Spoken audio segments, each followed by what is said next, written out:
Hello friends, मैं विकास मिश्रा आपका बहुत बहुत स्वागत करता हूं आपके अपने YouTube platform career crack hub पर। 2 अक्टूबर यानी गांधी जयंती यानी अंतर्राष्ट्रीय अहिंसा दिवस। और इस अंतर्राष्ट्रीय अहिंसा दिवस के मौके पर हमारी भारत की युवा पीढ़ी के मन में जो एक क्वेश्चन रहता है, क्या गांधी जी ने भगत सिंह की फांसी को रोकने के लिए कोशिश की कि नहीं की। आइए इस क्वेश्चन की हम लोग जांच पड़ताल करते हैं। और यहाँ पर कुछ डेटा लिखा हुआ है कि भाई गांधी जी का जो है बर्थ जन्म कहाँ हुआ, आप लोग सब जानते हैं, पोरबंदर में हुआ। कब हुआ ये भी जानते हैं। और गांधी जी की जो मृत्यु है वो कब हुई, 30 जनवरी 1948 को हुई। इससे भी आप लोग भली भांति वाकिफ हैं। हालांकि गांधी जी की मृत्यु 30 जनवरी को हुई ये कहना उचित नहीं है। क्यों? क्योंकि गांधी जी का शरीर तो मर गया, लेकिन गांधीवाद, गांधी जी के विचार, उनकी चीजें, उनकी कही हुई बातें, उनका अहिंसा का सिद्धांत आज तक लोगों के दिलो दिमाग में जिंदा है। ठीक है। उसके बाद देखिए, आइंस्टाइन जो है, आइंस्टाइन ने गांधी जी के बारे में एक लाइन बोली कि आने वाली पीढ़ियां विश्वास नहीं करेंगी कि इस धरती पर गांधी जैसा कोई हाड़ मांस का शरीर रहा होगा। क्यों? क्योंकि गांधी जी जिधर चलते थे लाखों की भीड़ उनके पीछे चलती थी। आज आप देख लीजिए, जो विश्व है या लोग हैं बिल्कुल बदल गए हैं। अगर जो आप जा रहे हैं तो शायद अपने परिवार के मेंबर्स को भी अपने पीछे जुटा पाना बहुत मुश्किल है। तो गांधी जी आज भी प्रासंगिक हैं, उनकी चीजें हमको आज तक भी प्रेरित करती रहेंगी। देखिए, अब हम अपने मूल क्वेश्चन पर आते हैं, उस पर जरा बात करते हैं। एविडेंसेस, साक्ष्य। तो ये जो एविडेंसेस है, साक्ष्य हैं, ये जो डेटा लिखा गया है, किसके आधार पे मैंने ये डेटा लिखा है, ये देखिए नेशनल आर्काइव्स ऑफ इंडिया, इसके आधार पे, क्योंकि नेशनल आर्काइव्स ऑफ इंडिया में जो फाइल्स हैं उनके आधार पे गांधी जी ने अपनी जो राइटिंग्स हैं, गांधी जी की राइटिंग्स गवर्नमेंट ऑफ इंडिया ने पब्लिश करी। किस नाम से? The collected works of Mahatma Gandhi. Mahatma Gandhi देखिए, लॉर्ड इरविन से भगत सिंह की फांसी के बारे में जो भी वो बातचीत करके आए हैं, उन्होंने शेयर किया है किससे? महादेव देसाई से। तो महादेव देसाई ने भी क्या किया है, अपनी डायरी लिखी है, वहां से हमको इन्फॉर्मेशन मिलती है। और एक डेटा और, यहाँ पर जो इरविन थे उस टाइम के भारत के वायसराय जो थे, उनका नाम था इरविन। और इरविन ने 1957 में जो इरविन की राइटिंग्स हैं वो पब्लिश हुई हैं, तो इरविन ने भी कुछ लिखा है, उसके आधार पे यहाँ पर कुछ डेटा लिखा हुआ है। अब देखिए हुआ क्या, ये डेटा क्या है। इससे पहले देखिए क्या है कि 1930 में हमारे यहाँ पर सविनय अवज्ञा आंदोलन शुरू हुआ। ठीक है, सविनय अवज्ञा आंदोलन शुरू हुआ। और जैसे ही आंदोलन शुरू हुआ तो गांधी जी और कांग्रेस के जो बड़े बड़े नेता हैं उनको ब्रिटिशर्स ने गिरफ्तार कर लिया। ठीक है, अब वो सारे लोग जेल में थे। साथ साथ में उस टाइम के भारत में संवैधानिक सुधारों की बात भी चल रही थी। ब्रिटिश गवर्नमेंट जो है भारतीयों से बात भी करना चाह रही थी कि भाई कैसे आगे का सल्यूशन निकाला जाए। और इस वजह से क्या हुआ कि कांग्रेस के जो लीडर्स हैं, गांधी जी को है बिना शर्त के वायसराय इरविन ने रिहा कर दिया, जिससे कि इरविन और कांग्रेस के बीच में एक बातचीत हो सके और आगे का कुछ सल्यूशन निकाला जा सके कि भारत का शासन कैसे चलेगा। और यहाँ पर देखिए कि गांधी जी और इरविन के बीच में जो बातचीत होती है वो बातचीत होती है कब कब, तो यहाँ पर मैं एक डेट लिख रहा हूँ। और 17 फरवरी 1931, 17 फरवरी 1931 से लेकर 5 मार्च, है ना, 5 मार्च 1931 तक गांधी जी और इरविन के बीच में बातचीत होती है। ठीक है, और इस बातचीत में गांधी और इरविन के बीच में जो बातचीत हुई है भगत सिंह की फांसी को लेके, उसका डेटा अभी मैं आपसे शेयर करता हूं।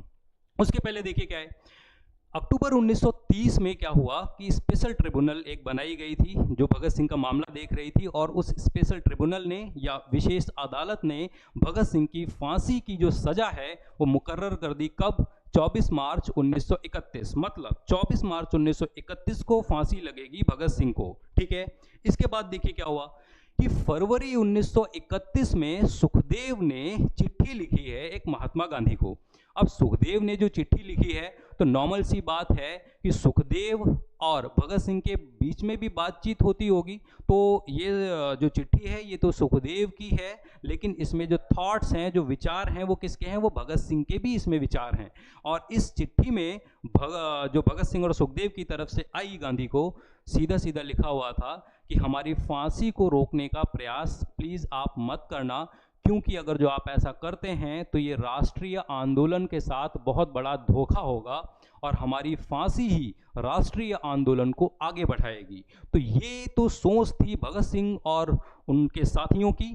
उसके बाद देखिए क्या हुआ, जब ये 17 फरवरी 1931 और 5 मार्च 1931 के बीच में इरविन और गांधी जी के बीच में जो बातचीत चली, तो पहली बार जो है गांधी जी ने लॉर्ड इरविन से 18 फरवरी 1931 को जो है बात उठाई भगत सिंह की फांसी के बारे में। गांधी ने कहा वायसराय इरविन से कि जो भगत सिंह हैं इनकी फांसी टाल दी जाए और फांसी की जो सज़ा है उसको बदल दिया जाए आजीवन कारावास में। तो वायसराय जो इरविन है उन्होंने ये कहा कि क्या ये आपकी राजनीतिक डिमांड है? तो गांधी ने कहा कि नहीं, ये हमारी राजनीतिक डिमांड नहीं है, ये हमारी आपसे अपील है और ये हम दोनों लोगों के पक्ष में होगा। तो पहला प्रयास उन्होंने यहाँ पर किया। उसके बाद देखिए पूरी जो 17 फरवरी 1931 से 5 मार्च 1931 के बीच में जो भी बातचीत हुई है वो ड्राफ्ट बना, पेपर तैयार हुआ और वो पेपर तैयार करके साइन कब हुआ था? 5 मार्च 1931 को वो ड्राफ्ट साइन हुआ था, जिसको आप गांधी इरविन पैक्ट के नाम से जानते हैं। तो 5 मार्च 1931 को जब साइन होने को आया तो फिर से एक बार गांधी जी ने क्या किया, इरविन के सामने एक प्रस्ताव रखा कि भाई भगत सिंह की जो फांसी है उसको टाल दिया जाए। तो वायसराय इरविन ने कहा कि आज साइन करने की बात है तो क्या आप साइन नहीं करेंगे क्या? तो गांधी जी ने कहा कि नहीं, ऐसी बात नहीं है, मैं साइन करने से मना नहीं कर रहा हूं, लेकिन मेरी आपसे अपील ये है कि आप भगत सिंह की जो फांसी है उसको टाल दें और उनकी सज़ा को आजीवन कारावास में बदल दें। ये आपके भी हित में होगा और जो है हमारे भी हित में होगा।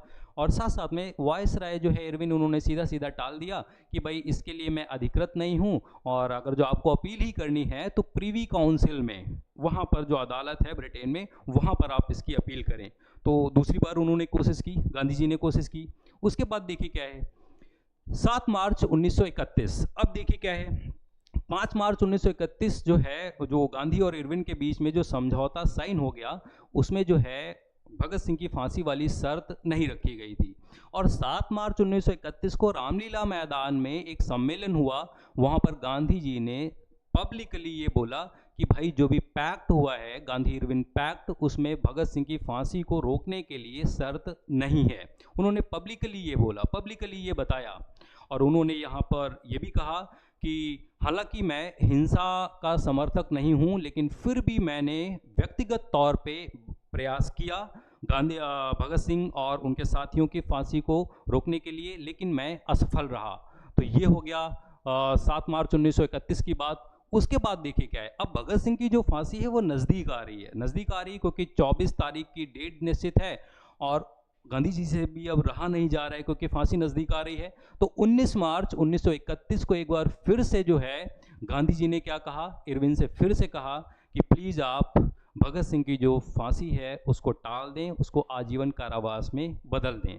लेकिन वायसराय जो है उसी तरीके से, पहले की तरीके से फिर से खारिज कर दिया, क्योंकि ब्रिटिश हुकूमत पूरा का पूरा मन बना चुकी थी कि भाई इन नवयुवकों को तो फांसी पर लटकाया जाएगा। ठीक है। उसके बाद जो है 23 मार्च 1931 का दिन आया, यानी जिस दिन फांसी लगनी थी 24 मार्च 1931 को, उस दिन से एक दिन पहले, और 23 मार्च 1931 को इरविन को गांधी ने फिर से एक चिट्ठी लिखी, 3 पेज की चिट्ठी लिखी और फिर से उन्होंने इस चिट्ठी में वही चीज़ दोहराई। हालांकि इरविन नहीं माने और ब्रिटिश हुकूमत नहीं मानी, और जो भगत सिंह है और उनके जो साथी लोग थे, उनकी जो फांसी है वो मुकर्रर तो थी 24 मार्च 1931 को, लेकिन डर के मारे, क्योंकि लोग इकट्ठे ना हो जाएं, कहीं और कुछ ना हो जाए, इस वजह से 23 मार्च 1931 की शाम को फांसी पर चढ़ा दिया गया भगत सिंह और उनके साथियों को।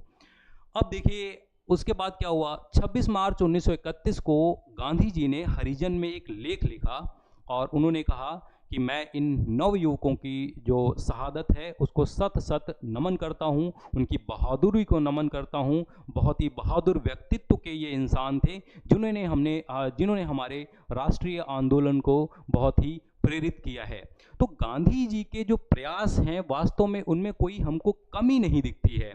क्यों? क्योंकि वास्तव में अगर जो ये कहा जाए कि तत्कालीन भारत में अगर जो भगत सिंह की फांसी को रुकवाने के लिए किसी ने सबसे ज़्यादा कोशिश की है तो वो महात्मा गांधी जी ने की है।